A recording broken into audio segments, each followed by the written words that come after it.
kind of my number one rule. It's probably my biggest piece of advice to all dads. Relax. Like every situation, if you can breathe like 3-4 times, like breathe in, breathe out, and relax. Welcome to Fatherhood Voices, breaking the toxic cycle. Dive in as real dads bear all, the mess ups, make ups, and every heartfelt moment in between. It's raw, it's real, and it might just change the way you see family. Welcome to another edition of Fatherhood Voices.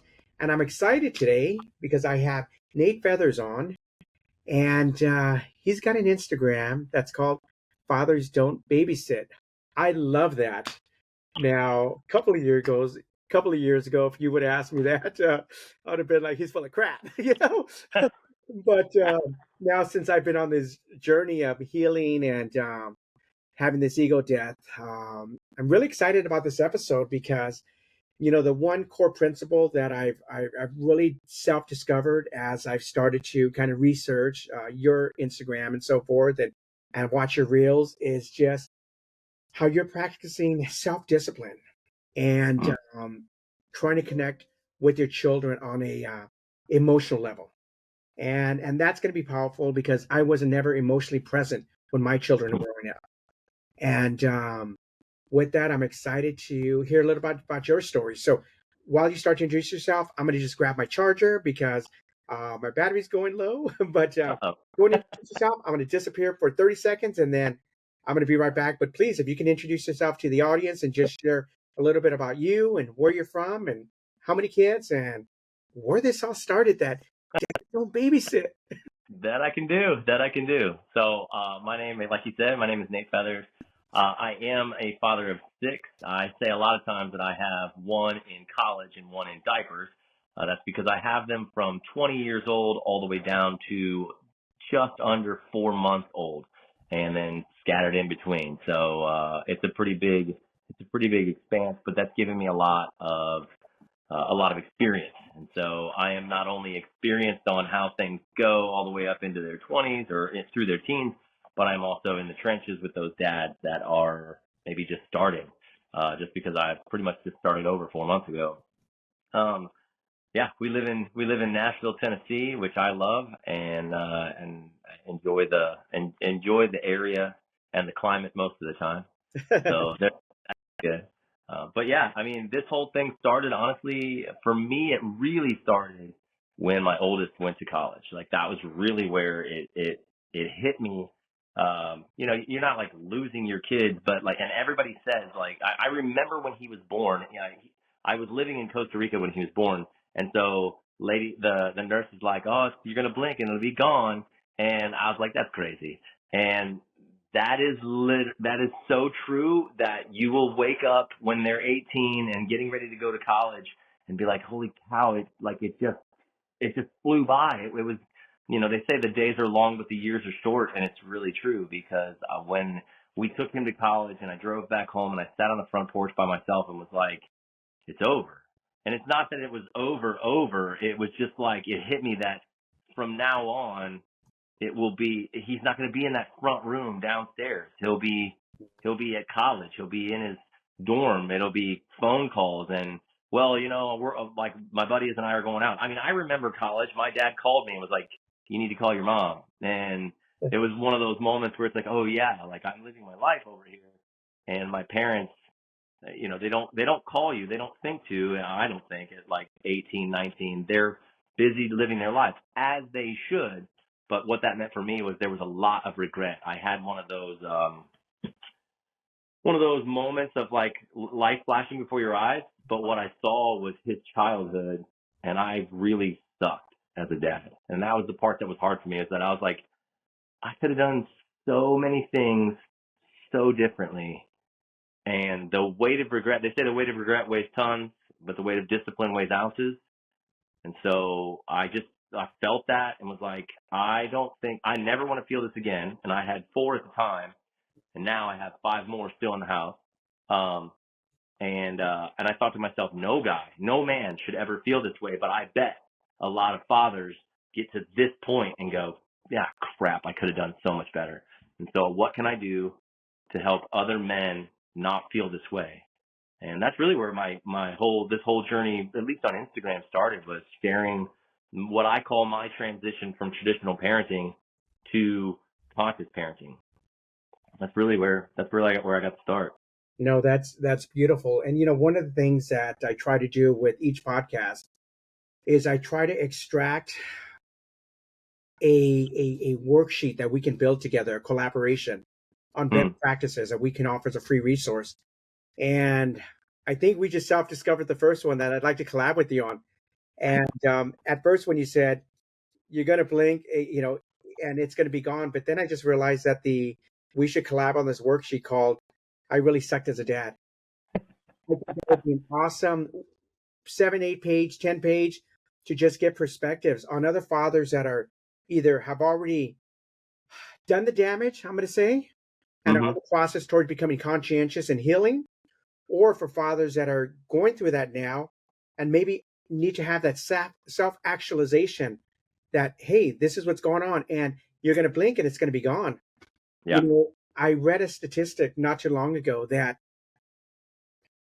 you're going to spend 96% of your time between the time your children are 0 and 19 years old. And Hmm. after that, you're only going to see them about 4% because they're going to get busy with college, with work, with their relationships, with their kids. And Yeah. that was shocking to put it into numerical statistic and go like, wow, pretty much all their life is going to be spent up until they're 19. And then after that, that's it. Yeah. Yeah. I made a post a while back about how I think the previous generation got it wrong in the sense of being grandparents and wanting the parents to bring the grandbabies to them.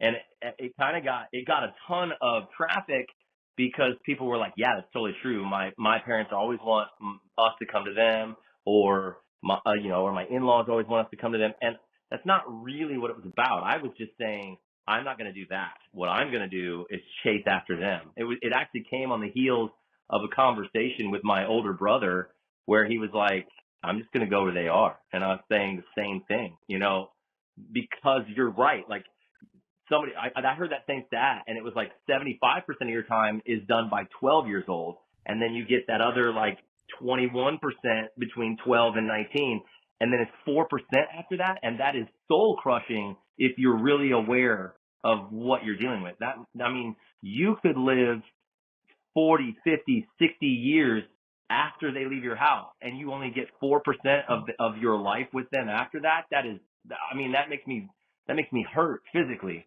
And so I said, I'll just chase after them. I'll just go to them. And so there's a lot on my mind in that regard of saying, one, get it right and do what you can to get it right now, but at the same time, like, plan whatever you got to do to be able to chase after them. I'm of the mind. Should I get a big enough piece of property to put like a cul-de-sac in and just say, hey, we got room for all of you to have houses right here if you want to, like come live right here. Then I can chase my grandbabies around and you're there. I know that that's maybe like hopeful thinking or wishful thinking, but I mean, I would do anything to have that. Well, I'm going to take the stat even deeper and tell you something that I read that was even more earth shattering.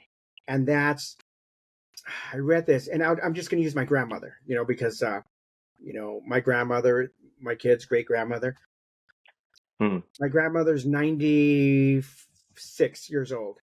And Okay. I would only see her maybe 2 or 3 times a year. And somebody said something to me one time. They said, how many times a year do you see your great grandmother? I said, oh, maybe Yeah. 2 times a year. I said, how old do you think she's going to live till?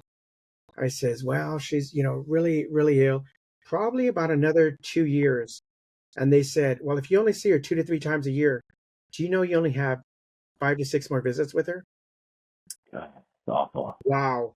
And then I started playing that back with how many times I see my parents. My parents are in their 70s, and then how many times I see them a year. And I just started kind of doing the numbers. And it's like, when you really put into, yes, we talk about, oh, they're going to live to be 80 or 90. It doesn't matter how long they're going to live. If you don't take the time to go and visit them, it's really about how many visits. So when I started Yeah. counting the numbers and I go like, crap, I only have 32 more visits with my parents.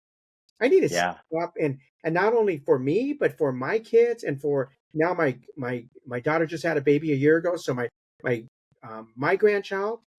So I'm approaching not no longer about how how many times per year, but actually making it a point to go and create visits, because that Yeah. there it really hit me emotionally, and gave me a wake up call. Like, it doesn't matter if they have 10 years left, because if you only seen them once a year because they live out of state, you only have 10 visits left.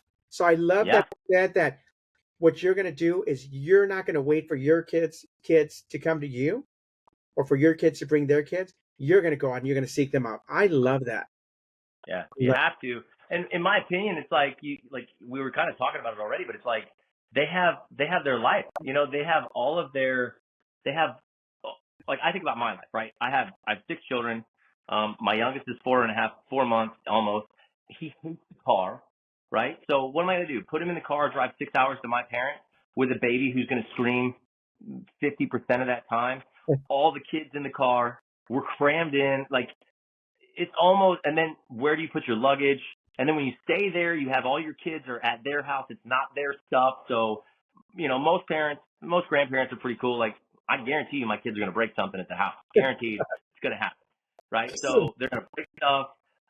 What is there to do? Are we going places? Are we doing stuff? It's like, you know, when you go on vacation and you take your kids, it's not really a vacation. It's just somewhere else with your kids without all of your normal stuff and the normal sleep schedule.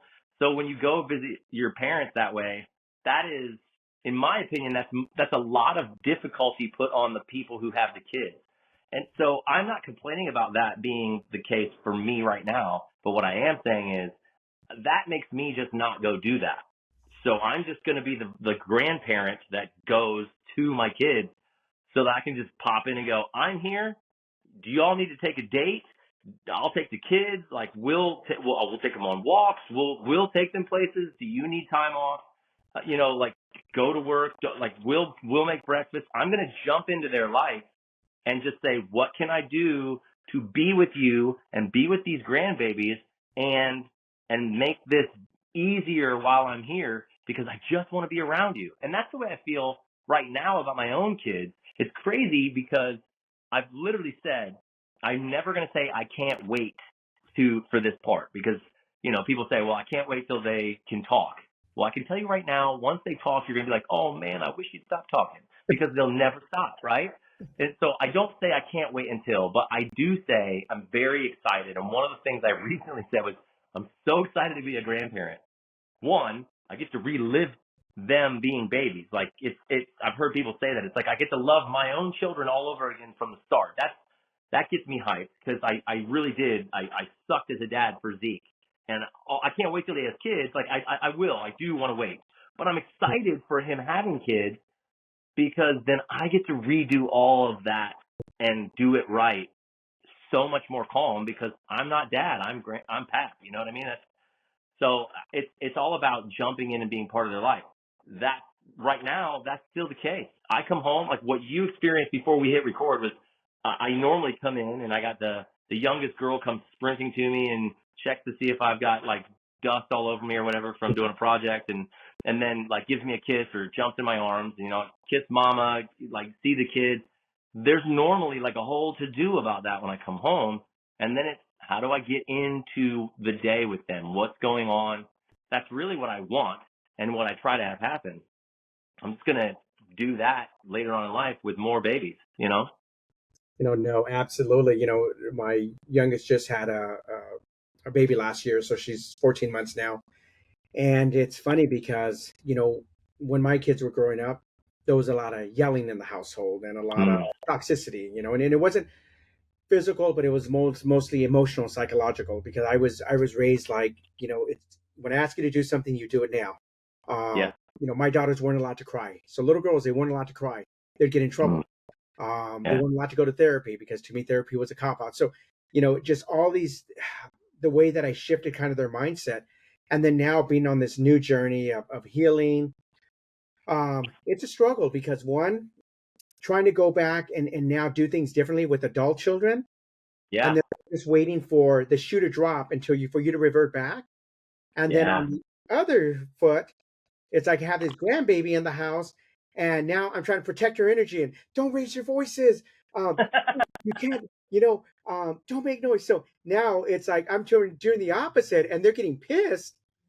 And they're getting pissed because they didn't get to experience that type of childhood. So it's almost like I'm dealing with some jealousy and animosity too, because here with my granddaughter Bella, I'm trying to protect her from all the shit that I created, which I'll own, Yeah.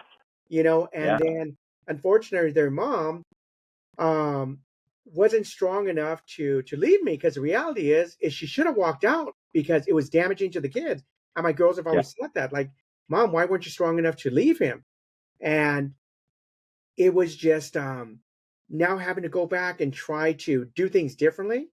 It's tough. It's tough because they have their own minds now.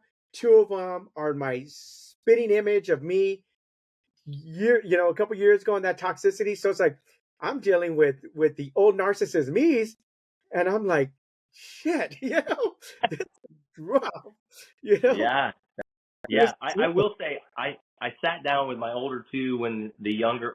So I was married before, had two babies, got divorced, got remarried, have four more children. That's how my family is set up. So we're blended. But I remember sitting down having the conversation with my older two, and I said, "Look, I'm going to be different with this." Like specifically Finley, because he was the firstborn of the younger crew. But I'm going to be different here because the man that you grew up with is no longer here. Like I'm not that same man.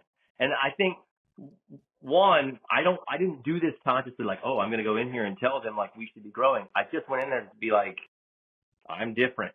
And now when I look back on it, I really told them we should all be growing as human beings from birth until death. Now, I may not physically grow anymore after I hit like the growth spurt in high school and college. If maybe I get a little bit taller in college, but after that, it's all mental and emotional growth to become a better human being. And so every kid gets a better version of dad, to where Killian is my youngest. He gets the best version of me as a baby. And so everybody, and I think it's universal because everybody says, oh, well, the baby of the family, he got everything. He always got away with stuff. And I'm like, yeah, because the dad of the firstborn didn't let you have anything and was like, no, you don't get away with that. And as we got older, we didn't get lazier. We just relaxed. You know what I mean? So Killian has a way more relaxed dad than Zeke did in all aspects of his life, even though he's only 4 months old. And I think that that's the part that you're obviously going through, that they have to go through too, is to go, the dad we knew doesn't exist anymore. And now what we have is a totally complete different human being. And actually, the hardest part I think about that is that, like, that's actually a great thing. That should be the thing we're hoping for. If my birthday's coming up here in the next couple of weeks, and it's like, is the 44-year-old version of me better than the 43-year-old version of me? Because if he isn't, I'm failing. I should be totally, completely new. And I almost wish, like snakes, as they grow, shed their skin, right? I almost wish we had a molting kind of life where we could literally molt physically out of stuff and say, nah, I'm cooked. Like, there's the old skin right there, and I'm not that human anymore, because we do that emotionally and spiritually. And my prayer for me and for my own children, and honestly for any guys that I work with, is that they would molt every year because they've outgrown that skin they're in, you know? I love the way you put that analogy together, because it's true. We want to become better versions of ourselves, and to be able to self-reflect. And actually, I'm going to add that to my journal as one of my reflections: is, am I a better dad today than I was yesterday? Yeah. Because that's going to force me to revisit situations and scenarios, and maybe how I could approach them differently. Because as men, that ego and pride can seep in, and even though I've had these tools in place now, and I've been on this journey, and I'm consuming books and taking courses, and really trying to become a subject expert in this topic of fathers and healing the relationship. Mm-hmm. Even with the tools, man, my kids can trigger me. Like, they know just how to hit that button, and all that crap can go out the window. And it's like, but the one thing I will say, and it just happened a week ago, is that I'm quick to correct it. Whereas before, Yeah. I wouldn't correct it. But, and even if they're not ready to receive what I have to offer, I'll at least say, hey, I just want to let you know that I could have handled this better, and even like I'm sorry, ugh, you know. And then what I've noticed is they're more willing to just kind of put things aside, and because before we would harp on it, and then it would Yeah. stay there, and it would get bigger and bigger. Now it's like I know I had a blowout with my one of my daughters just last week, and I remember calling her and saying, "Hey, I just want to see how you're doing. I just want to spend the day with you. If you want to go have lunch, or if you want to go ride scooters, or I don't want to talk about anything. I just want to be with you." And she was receptive to it, and normally she would. Yeah. And Yeah. so what I'm learning on this journey is sometimes when blowups happen, because they are going to happen, is you don't always have to come up with a solution. Not every problem needs a solution. Mm. Sometimes we just need a little bit of time to pass where the emotions just start to swell down. The anger just kind of, minimizes, and then we just move on, and I Yeah. think we're so programmed that, we live in this world of instant gratification, and we want answers. We want them now, and we want solutions. But I'm starting to learn that not everything requires a solution. Mm. Sometimes we can just let it be, and just as long as we acknowledge, like, hey, I'm going to do things better next time, we move on. So that's been my um, teaching lesson, or my lesson that I've learned just in the last week, is Oh, that I not love that. everything needs an answer. Not everything needs a solution. Yeah. No, Um, I love that. That's good. You're right. We do as dads and men. We're constantly trying to fix stuff. I don't know. I mean, I feel that that's a pretty normal thing for guys, and so lots of guys are like, they'll say like with their wives, "Do you want me to like listen, or do you want me to try and find a solution?" And you're right. I mean, a lot of it could come back to just being without trying to fix and do. And we may find that we have a better outcome that way. I love that. something that I was talking about just a couple weeks ago with a guest on was, it's sad that when men get together, a lot of men don't get together and share like what's going on in their lives as far as fatherhood, or the Mm, struggles that they're dealing with. We're almost programmed that, when we go to a barbecue or a social gathering, the women go into one side of the house and they're chit chatting about all the the right. top stuff, and then men, we get stuck with sports, or with work, and but when they're not vulnerable. Yeah. And it's sad because I've had friends that have committed suicide, and Same. we didn't know they were struggling. And just seeing them a couple of weeks before, and you're chit chatting, and it's almost like, man, I wish I would have known. Like, I wish I would have asked those questions, just Yeah. to check in. So, one of the things I've become better at is really going beyond the surface level conversations, and really pulling people aside and saying, hey, just want to check in. How are you doing? How's your relationship going? How are you doing with the kids? And not just accepting a surface level answer, but really diving deeper, just to let them know, like, hey, um, if you ever need someone to talk to, feel free to reach out to me. Yeah. Uh, so I'm trying to do a better job of that, but I'm also advocating that we as men should start the mastermind groups. I'm in all these groups for sales and coaching and all these different things, and being held to check-ins and numbers. But why aren't we as fathers, why aren't we why don't we have these groups, and why aren't we checking in and sharing our struggles? Because I could have used a mastermind last week when I had a blow with my daughter, and just to get a perspective, or just know that I'm not alone, and that Yeah. other fathers are experiencing this with their adult children. And I know it's out there, but just to know that within the circle, that it's like I'm not the only one screwing things up with my kids. Yeah. That's yeah, no, I agree. We gotta have that stuff out there for guys. It's interesting because the more I've been thinking about this more recently, because I feel like you go back to the way we were when we were tribal. I come from Irish, so it was more of a clan, but same kind of concept in the sense of, you had hunting parties, war parties, but those were men being together. And the thing I keep coming back to that I think we've really got to be able to figure out, at least this is the space I'm in right now too, is that I honestly think that men, we don't open up like that and talk. Like, it's not going to be a sitting sitting down in a circle and talking, I honestly think that our sharing comes from mutual suffering, if I can say that. Mm. Like the guys I talk the most deeply to are also the guys that I have done, like we're doing the same workout program, and we're all suffering under that same regiment of workout, where I'm like, did all y'all just feel like you were dying? Because I don't feel like I felt like I was about to die right here. And then the other guys are like, yeah, me too, me too, me too. And I feel like there's some bit of men that we find a brotherhood inside of suffering. And I don't know what that's about, but it just feels like it's because we go along, we go doing things together. So we talk side by side, not face to face, if that makes sense. Mhm. And I think that there is an element of a needed element of suffering for us to share in, to go, that guy knows what I'm going through because we just went through something that was difficult together. He gets it. And if that guy says, Nate, what's going on? He gets it. I know he gets me because he and I have suffered in the same ways. I don't know, like I'm still working my thoughts around that because that has actually been very recent.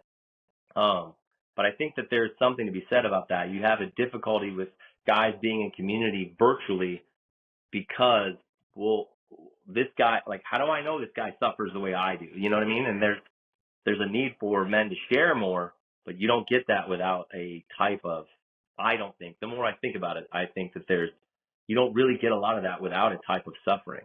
And so that whole, me being vulnerable enough to say, dude, I sucked as a dad, gives somebody else the ability to go, holy shit, I'm not the only one. I'm not the only one who disciplines or over disciplines in a way that feels bad. And then all of a sudden I walk away from my kid feeling like I shouldn't have done that. I'm not the only guy that does that. I think that there's something there. Well, it's funny that you mentioned that because I have a one of my spiritual brothers that has been going to AA because he's trying to stop drinking because it's impacting his relationship with his kids and his marriage. Yeah. And Yeah. so we traveled recently out of the country. And so he would put on these AA meetings. You can always pick up an AA meeting anywhere in the world. Mm-hmm. And, just popping on the Zooms and listening to it, it was very healing, even though I gave up alcohol 4 years ago. Mm-hmm. Just to hear other people being vulnerable and share their stories, it was almost like an inspirational session. Mm-hmm. You're the ones that you're still struggling, that maybe had a mishap, but now they're, getting the support, like it's okay, back on board. And I found myself now popping into these meetings, sometimes on a weekly basis, just to hear these stories of inspiration. Yes, there's women on there too, but just men, and just to them being vulnerable. So like you said, through other people's suffering, you find these bonds, and I definitely think there's something there because I'll pop on these meetings, and I just like popping on and just hearing their stories of resilience and the struggles and how they're working to overcome the challenges and obstacles in life. And to me, Yeah. it's yeah. So definitely, like I said, as you're talking about that, there's definitely something there because I've Yeah. been experiencing it, and but just on a different level. Yeah. Yeah. No doubt. No doubt. You know, Now you've been on this journey, and it started after your son started college, and then you realized you weren't showing up the way you wanted to. Um, what would you recommend for fathers, Sad? Because I know um, your thought process is about the emotional connection, and Yeah. how would you recommend fathers build a stronger emotional connection with their children if they haven't had that? Because the big thing that I've advocated is if we as children are not happy with our parents because of how we were raised, I honestly feel that being upset with your parents is very misleading, because Mm. the person you should be upset with is your grandparents or your great great grandparents, because all this shit is ancestral lineage, it's trauma. Yeah. And it's like, my dad couldn't love me the way I needed to be loved because his dad couldn't love him. And then when you start to unpeel the layers and hear these stories, it's like, why am I giving and I'll just say my dad such a hard time when he did Yeah. the best he could with the tools that he had. Yeah. It's almost like I want to tell people you're misdirecting your anger towards the wrong people. Be pissed off at your Yeah. grandparents. You know? Like now you're getting the better version, but shit, unpeel the layers and find out how your grandparents were with your parents, and Yeah. Yeah. you uncover a lot. You know. Yeah, it's true. I think the number one thing that men have to do is we have to be able to sit in a space and go, okay, this is where we have to become, I would say self-actualized, but we have to be aware. We have to be self-aware. So we have to literally go, okay, I do these things. Why in the world do I do this? And I'm the kind of guy that I'm constantly like, why am I doing that? Or how can I do that better? It's all the time. It's sometimes really frustrating, but the guy that can go, okay, why do I do this? I don't really know, but I don't want to do it. So how can I change that? What we have to do is kind of go to the future, to our future death, and to, like you said, to our ancestral past for two ways. So one, I have to really go, like I go to my deathbed if I can go in those peaceful, amazing way, the way I would want to go, then it would be wherever my deathbed is, all of my family is around me, and they're telling stories about how I affected their life and how they live as a result of what I've done, like in their lives. That's what I would love to have happen. And I mean, like, my kids, grandkids, great grandkids, great grandkids around, and that be what they're talking about. Like, he did this and I remember that, like that being the discussion. But the only way to get that, I have to go, how do I have to live now for that to be the case? And me being an asshole dad is not the way to get there. The truth is, if I'm this strict, horrible, yelling, spanking, screaming, if I'm that, the deathbed scene is me all alone with everybody else going, good fucking riddance. That's what I get if I act the way that a lot of us act in the moment right now. And so I have to go all the way out there and go, begin with the end in mind. If that is the end that I want, then what do I have to do today to have that end? And it's, okay, so I want my children to feel loved. Well, do they feel loved when I'm screaming and yelling, or when I'm telling them, and this is by no means a hit on you. I know you've changed a lot of what you're doing, but like when I'm telling them, stop crying. No, shut up, stop talking. Like if I'm acting like that, what am I imparting onto them? You don't matter. So when it comes down to my deathbed time, well, like I never mattered to him. Why should he matter to me? And it's a good riddance moment. And that is awful. And I think any man that lives in this moment where he can go out 40, 50, 60 years and go, I do not want that, can come, like, because he chose to do it at 43, he can come back to 43 and go, how then am I going to live? So that's the first part. And honestly, I don't think I think that can affect you in a way that it doesn't matter what your ancestors did. You can decide to be different because you're like, I will discipline myself to live as I want in order to have that goal. The other side of that is I've done this, and it's been interesting because I can sit and blame my dad for stuff too. You know what I mean? Like, and I had a pretty good childhood. I wasn't abused and beaten. I don't have this horrible past that I had to run from. But I can say that my grandfather had a horrible past that he ran from. And so my grandfather left the house at 11 years old because his father was a complete piece of junk, right? And then he grew up, but he had already, at 11, he had already gotten the manual. I've started to call it the manual because we talk about how there's no manual for parenting, but the manual for parenting really is how we were parented.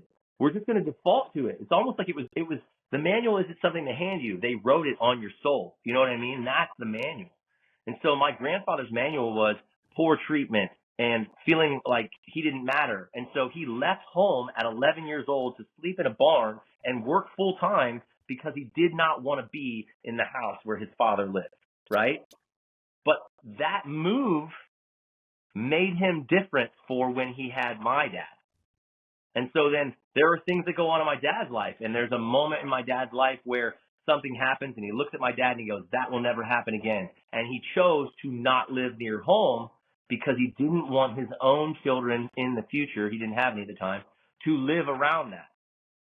And so he changed the course of my kid's future by choosing to not live in Pennsylvania where he had grown up. And so then I come along and I have this life that was not as hard as my dad, whose life was not as hard as his dad. And I have this easier life and I go, okay, now what do I do with that? How can I change even more to benefit my own children? And looking back on those generations and being able to say, my past did things that were, in my eyes, I go, oh my gosh, how is it at 11 years old you leave home? Right? That's my one of my sons that you saw. He's almost 9.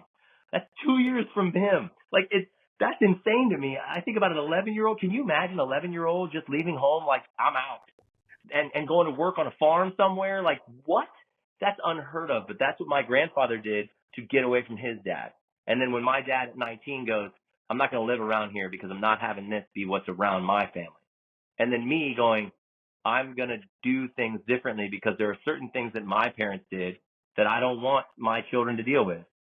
And my prayer is that they will then, especially Zeke, because he's the oldest, they will then go, Dad did these things okay, but I'm going to be different than him, and so I'm going to live this way. And it's just a constant, every generation has to build on what our ancestors did before us. So maybe it's looking back with grace and saying, my dad changed the course of history for our family tree by making these decisions, and his dad did the same thing, even though we still hurt each other on the way through. Wow, I love that. Since you touched on self-discipline, let me ask you a Yeah. question. Yeah. Can you provide some examples on how self-discipline has positively impacted your children? I think one you mentioned was fitness. And Mm-hmm. I didn't correlate fitness until I started my fitness journey last year, about March. And I'll tell you something that happened is I was in Costa Rica in October and I got stuck in a riptide with 2 other people and one of them drowned. Oh. And I remember I'd been doing cardio and going to the gym and swimming, doing the laps, and I was really pushing myself. And I was able to save one of the guys, and I held on to him for about 20 minutes until help came. And I didn't realize that fitness journey that I started just a few months before, had I not started, we wouldn't be having this conversation today. Because You're right. when I started it, it was just following the roadmap that my fitness trainer had set up. And I was still kind of like not buying into it. But then after that happening, I was like, oh my gosh, it's an important piece. I Yeah. always thought that, okay, well, I'm 50 years old now and I think I'm in the best shape of my life. I'm going to get fit so that I can protect my kids, the need, or my granddaughter, if the need, it's called on. But then I look back and holy crap, that was for me. Mm-hmm. It was to save my life so that I could continue to heal my relationship with my children. And so I could have experiences with my granddaughter. Yeah. So yeah, it's just, so I had this whole epiphany on just where, fitness comes in. And then I read an Instagram post not too long ago that said, are you willing to die for your kids? And then it basically just toyed around, something to that effect, but basically was saying like, if you want to be there the longest for your kids, then you got to stay fit, because if you're not fit, so that came out all wrong, but it was basically saying you got to stay fit to be there, for your kids, so you can be into your 70s, 80s, and 90s and get to enjoy those memories and experiences, and not eat unhealthy and not exercise, because then you're just going to wither away and you're going to shave 10, 20 years off your life, and you're going to not only yourself but your kids out of the opportunity to have those later years of wisdom and all the parenting, but now the friendship and the connection. So sorry, I went on a tangent, but No. what are some self-discipline examples that you? No, I think that's beautiful, because that's really, I mean, it's so true. And what I will say is that I think mine really starts with fitness, because one, it's something you can see. I think, again, if you're talking about guys, like, I don't know, but most guys that I grew up with always had this idea of looking like Arnold Schwarzenegger, right? He was like the quintessential guy, like big pecs, broad shoulders, like beastly, six-pack abs. That's awesome. But I will say that kind of fitness takes amazing mindset, self-discipline, things like that. But when it really hit, because I used to have this idea of fitness as like more of the aesthetic. I have a certain look that I want to have. However, the moment that I realized I wanted to live as long as possible, I've said I want to live, I tell my kids I want to live to 150. I want to play on the ground with my great grandkids, right? I want to be maybe even my great grandkids, depending how early kids have kids. But like that comes from, okay, well, how do I do that? I have to keep using the muscles I have and keep them going. But that self-discipline also made me go, all right, I have to eat right.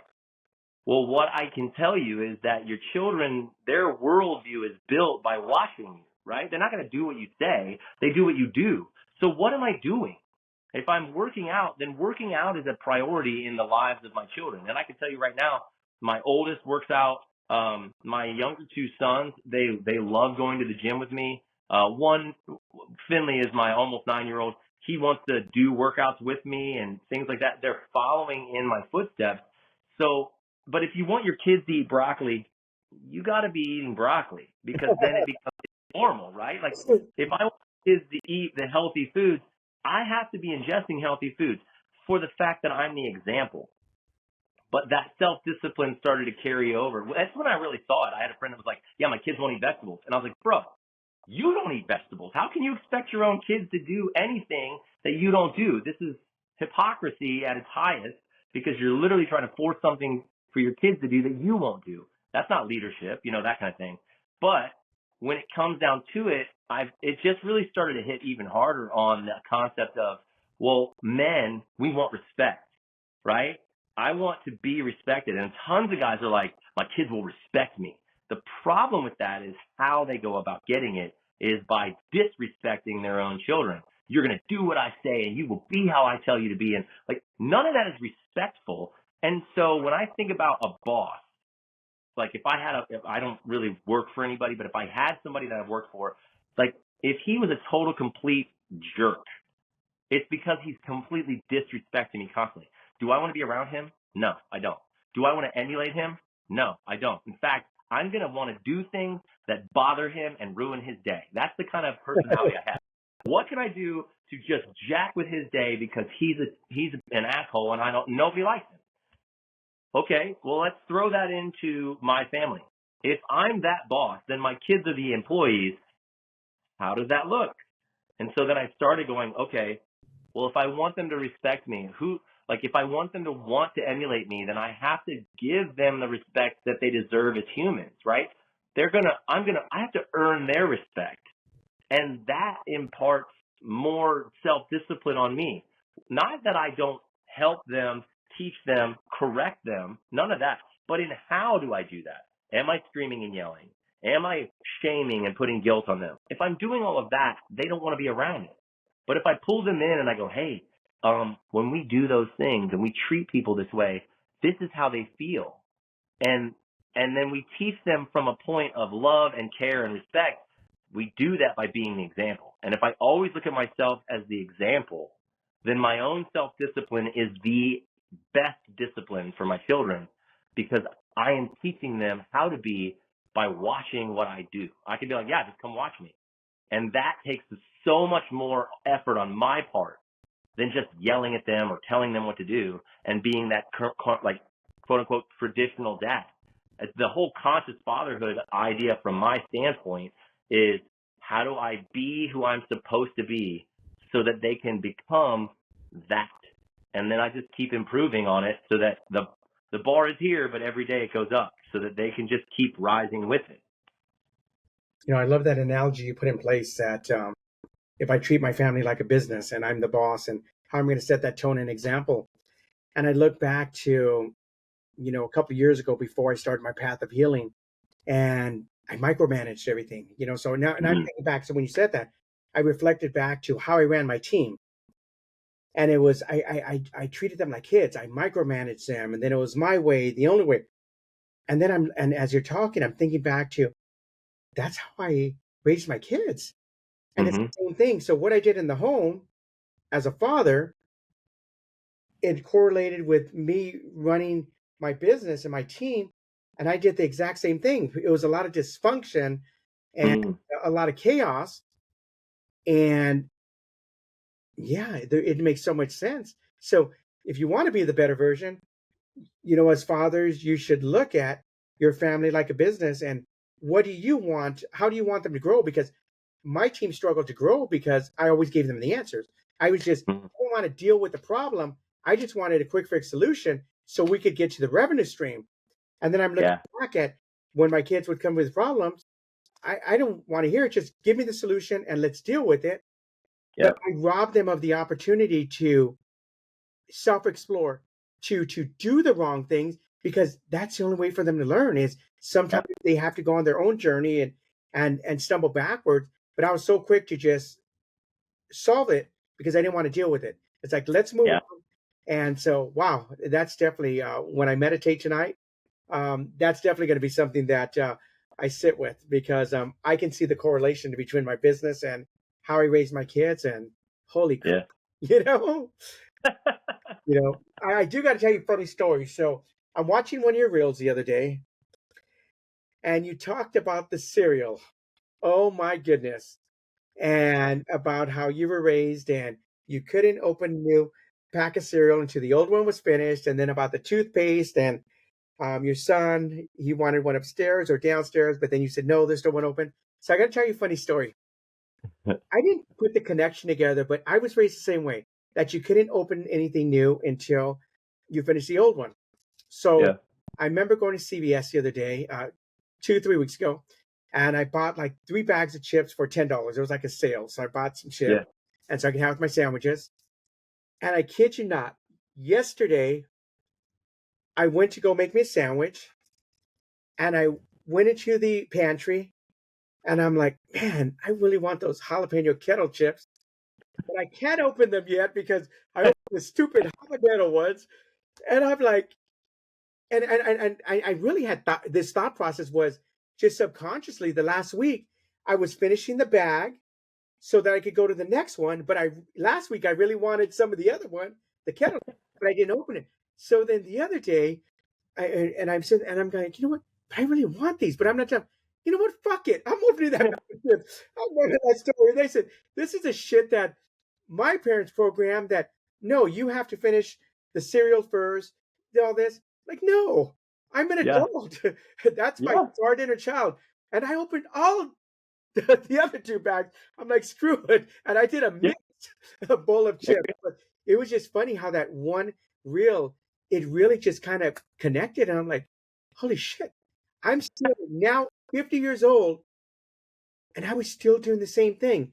And it took Mm-hmm. a reel to watch and you just kind of paraphrase it in a different way. I'm like, holy crap, I'm still holding Yeah. a lot to this bad habits that my parents ingrained in me. And I can only imagine the shit I passed on to my kids, you know? So, Right. yeah, so I thank had you for that reel because I had a moment and I broke a little bit of the toxic cycle when it comes to, you know, um, I had people reach out and they're like, "Yeah, that's really wasteful," and I'm like, "Yeah, maybe," but you know what?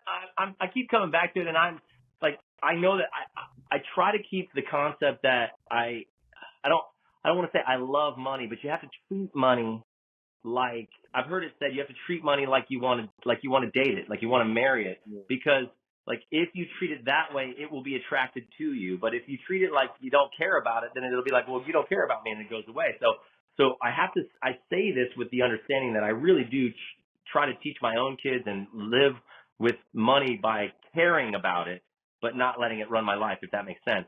And it's that, like, when I come down to it, I'm like, all right, $10, 3 bags of chips, that's $3.33 a piece. Like, if I let half the bag go to waste because it got dried out or it got crusty or gross or maybe it mold, whatever, like, it's $1.50. Like, am I really gonna fight with my own kid over $1.50? And that's where, like, if I can just take the time to do that right there. And honestly, that tube of toothpaste is still in my bathroom, and I think I'm the one who uses it the most. So it's like, God, I should have just left it alone.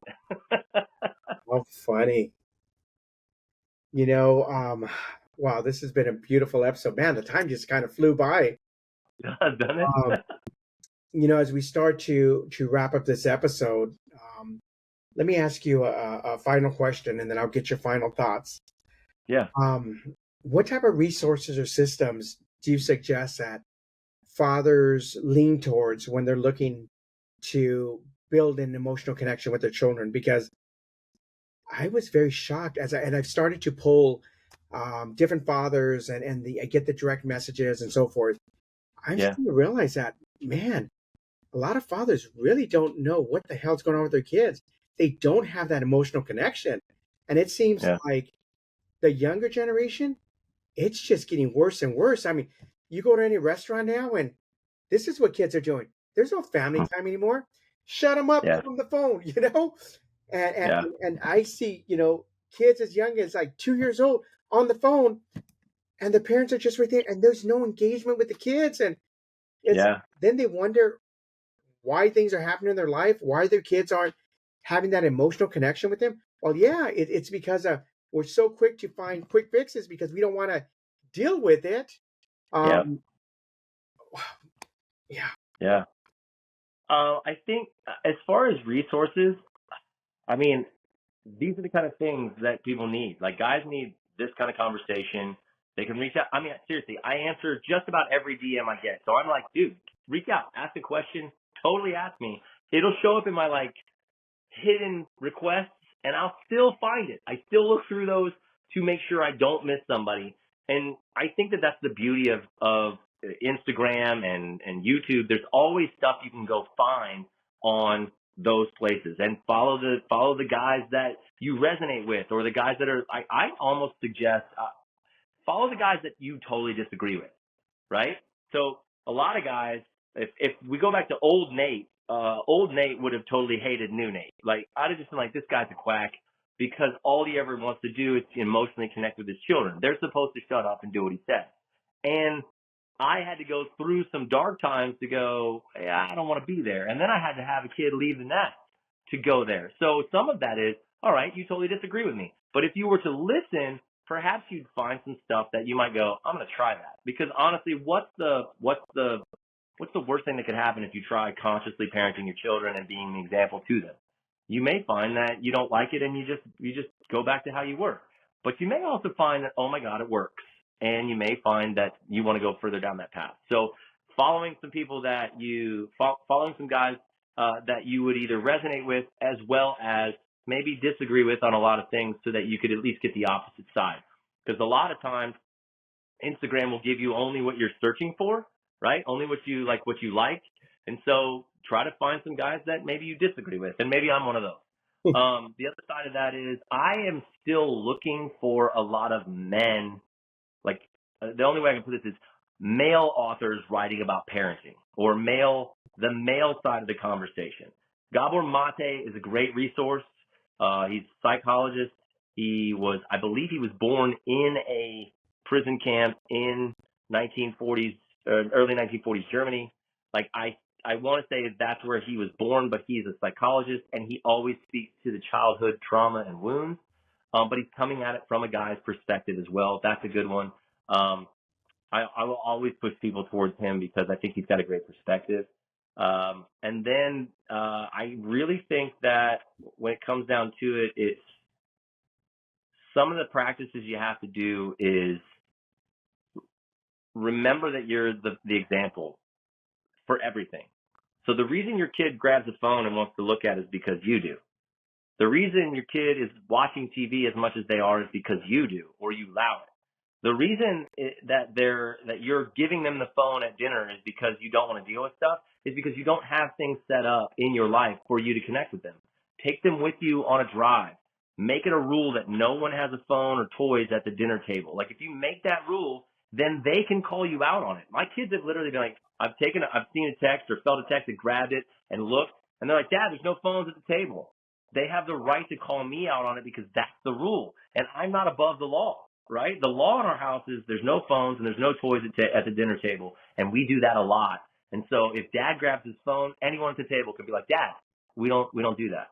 Giving them that ability and making decisions on how you're going to connect with them and then holding to those. We eat dinner at home a lot for that reason because I want that time with them. It's doing things like that that I think really give you the ability to engage and check the pulse. I mean, we'll do stuff like, what was the best part of the day? Just ask that question as opposed to, how was your day? Oh, it's fine. Well, what was the best part of it? And then let them tell. And everybody listens to everybody else's best part of the day. What did you learn? What was the hardest part of your day? Stuff like that where, someone will want to interrupt and tell me a story. And I'm like, hold on, buddy. They're telling us about the best part of their day. And giving the ability to speak and listen at the table, there's a lot that happens there. And honestly, the table one is big for me because if you've never heard of Sean Stevenson, he's the Model Health Show is his podcast. He talks about how children who eat dinner at the dinner table with their parents when they cook food at home and they eat there tend to have healthier life habits in the future when they're older. So that's a big one for me too. But yeah, those are some structures and things you can do, people you can follow. There's the Uncommon Dad, Robert Bill Jr., great dude to follow on Instagram. I think it's the.uncommon.dad. The Integrated Man Project, that's Travis Goodman. He's great. Not Perfect Dad is a good one. I'm trying to think of some others. When it comes to the emotional thing, I think Dad Vibes, he's out of England, if I remember correctly. He's great. There's a lot of good guys out there that once you start following these dads, you'll find more dads. You'll find more content from guys like that. And I think that's been a great thing for me as well. And that's a beautiful thing is if a father really wants to search it out, there's tons of resources out there. YouTube videos, social media, Instagram, even TikTok. So there's really, and even the library, there's really no excuse anymore on how men can't show up as better men and fathers. It's just we have to make that effort and take that first step. And I think back to the thousands of motivational and leadership books I've read and sales books. Up until I started this journey, I'd never read a book on parenting. And then I sit back and go, wow, well, why was I such a shitty dad? Well, I was a great salesperson. I was a great entrepreneur and business owner and coach, but I never took the time to self-educate myself. And they were all in the same, library. I could have gone to the library. I could have got it off my Audible, but it just, my priorities were mixed up. When my number one priority should have been how to be a better father, not how to be a better businessman. Well, I will say that I think there's a part of that comes in. Most of us men think our job is to provide, and that's like the number one and possibly the only. And so when that's the case, that makes sense to me. Like the fact that you would be looking at those books as opposed to being a dad, as like parenting books, makes total sense. And the fact that women read more of them is because most women are like under the impression that they are supposed to be the parent. And that's a whole other podcast, I'm sure. But that right there is the thing. When men look at us, when we look at ourselves and we say, I'm supposed to provide, we go to those books, which makes total sense to me because I do the same thing. I have to make money because my job is to take care of this family, provide for them, feed them, keep shelter over them. And when you're thinking that way, you aren't thinking, how do I connect emotionally? You're thinking, how do I enter this world and make money, extract money from this world so that I can care for them? And we almost see that provision as being dad, and it's not. But that's how we see it. And that's something we got to break. That's a hard one to break. No, absolutely. And as we start to wrap up this episode, what are your closing thoughts? Beautiful episode, by the way, and definitely gives a whole different perspective to connecting with your children on an emotional level. What are your closing thoughts? I tend to tell this one because it's kind of my number one rule. It's probably my biggest piece of advice to all dads. Relax. Just like every situation, if you can breathe like 3-4 times, like breathe in, breathe out, and relax, you'll find that some point, one, if you yell, later on when they're asleep, you'll wish you hadn't yelled because you'll look at their cute little face and you'll be like, dang it, why did I yell at that cute little kid? Same goes with spanking, in my opinion. Two, like everything's going to be gone. Everything's going to be gone, right? You're going to blink and one day they're going to be leaving. And what you want is for them to come back. And if you're the most relaxed, easy person, they're going to come to you, right? That you want them to come to you when they're 16 and they drank too much and now they feel really stupid and they're either going to drive drunk or be stuck somewhere, or the friend drank too much and now they're scared. You want the phone call. But if you're the relaxed dad, it's like, it's okay, I got you. If you can just do that, I got chills after that statement. That's like, I guess, part of where life is going for me maybe. But if you can just remember, relax. I'm the most relaxed father. Not because I want to just let it be a free for all, but because they need a dad to breathe through and relaxed. Because I've got a cool head in the middle of all of the chaos. You're gonna be a better father just from that move right there than I think anything else. Wow, beautiful. And I'm going to add one because there's a reel trending on Instagram that it should be posted in our IG in the next day or two. But it's a old recording of Oprah Winfrey, and she interviewed Mr. Rogers. Yeah. And the question was, what's the one mistake? What's the biggest mistake that parents make with their children? And it was, they forget what it felt like to be a child. And Yeah.